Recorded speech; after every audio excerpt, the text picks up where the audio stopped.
Zyrat politike dhe institucionet lokale javën arshme pe zyrtar të listës serbe do të shkojnë drejt bankës së të pandehurve. Të enjtën më 13 gusht ata do dalin para prokurorisë themelore në Mitrovicën e Veriut si të pandehur. Igor Simić, Ivan Zaporosac, Ivan Todosijević, Zoran Todić dhe Vasilije Tomasević ndër vite kanë mbajtur funksione politike në vend, teksa tashmë po hetohen për veprën penale falsifikimit dokumenteve. Ndonse zyrtaresh pas dërgimit të ftesave në cilësinë të pandehurve nuk jepen detaje të tjera, RTG mëson se procedurat penale ndërlidhen me operimin dhe lëshimin e dokumentacionit nga komunat paralele serbe, të cilat autoritetet e Kosovës i mbyllën përfundimisht gjatë aksioneve të policisë.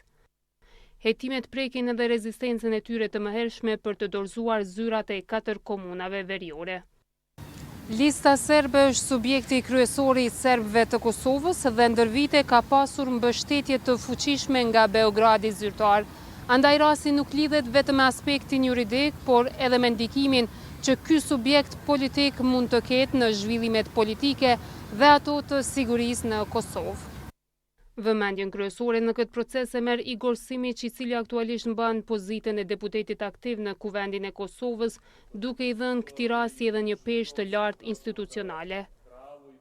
Në politikën kosovare, njerëzit të cilët janë me akt akuzë ose në hetime parapenale nuk japin dorëheqje së paku për arsye morale ose etike.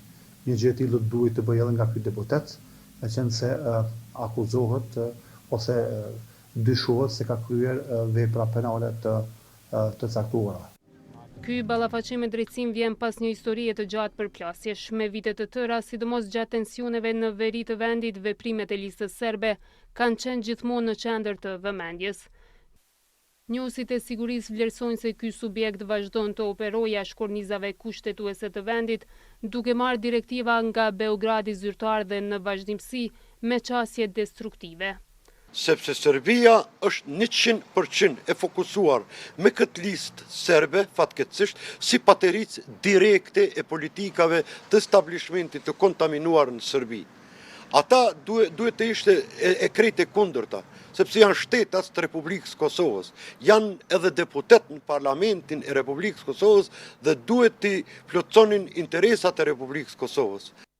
Në periudha të ndryshme kohore, qëndrimet e listës serbe kanë ndikuar në zhvillimet politike në Kosovë, sidomos në bojkotimin e institucioneve vendore. Përtej deklaratave politike, ky proces cilësohet si një test i rëndësishëm për sistemin e drejtësisë në shtrirjen e plotë të ligjshmërisë.